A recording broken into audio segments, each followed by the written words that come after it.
If you want to lose weight, stop trying to lose weight. Seriously, lose weight isn't an action, or be lean isn't an action, right? It's a wish. It's like saying, I want to be rich, but you actually have to decide how are you going to produce value, or how are you going to apply yourself to the goal? What system are you going to put in place to at some point be rich? Weight is not a goal.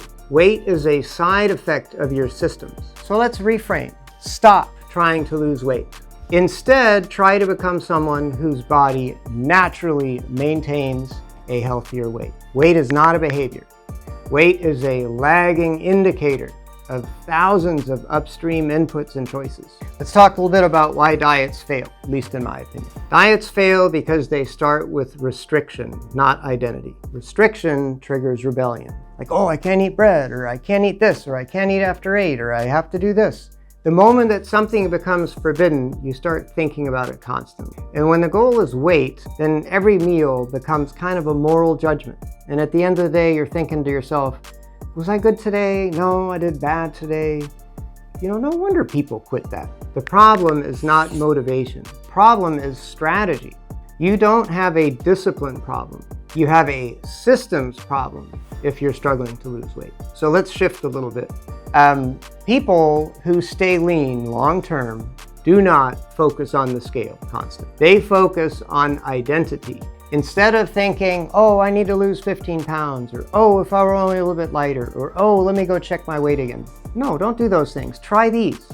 I choose foods that make me feel good after the meal, not just during it. Tell yourself, I am someone who prioritizes protein and whole foods. I walk every day. I handle stress without reaching for snacks nonstop.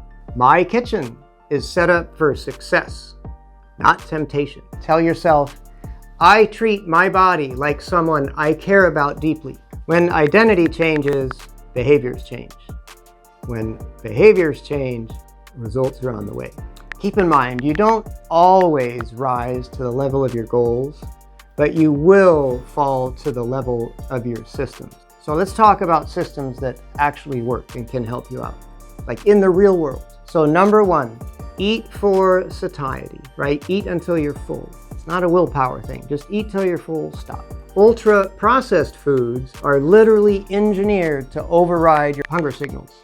There is another video on this channel about precisely that. Whole foods do the opposite. If you have to use willpower to control your eating, there's something wrong with your environment and we need to fix it. Number 2, you should have at least 1 protein-anchored meal per day. Start with the protein, right?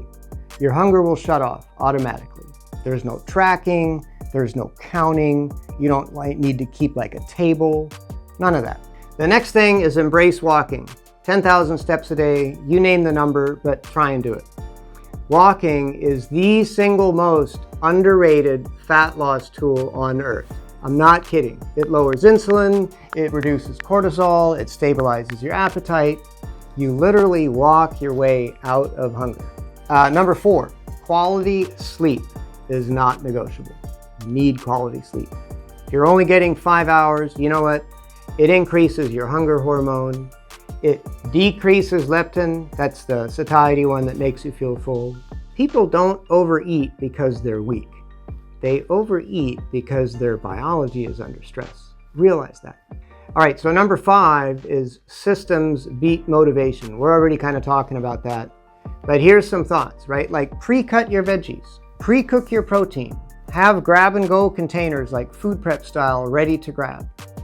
If healthy eating requires thinking, the battery is already lost. Make the right choice, the easy choice, and you're already winning. When you shift your mindset from dieting person to healthy person, weight loss literally becomes effortless and a side effect. At that point, the scale isn't something you chase. It's kind of something that follows you. Discipline is not required when your environment does the heavy lifting, right? Getting back to having meal prep ready, having trigger foods maybe not in the house. You need to be done with guilt, restrictions, and the diet hamster wheel, I'm telling you. You'd rather build a system that makes health automatic as opposed to constantly fretting about it. So on this channel, DurableLife, we don't chase weight loss. We try and build and advocate for a lifestyle that makes weight loss inevitable. We often talk about our final decade, right? It doesn't have a start date anywhere on the calendar. That final decade starts when you stop taking care of yourself. Or at least it does not bode well for your final decade if you stop taking care of yourself too early. Keep that in mind. Thank you very much for watching. Have a great week. See you next week.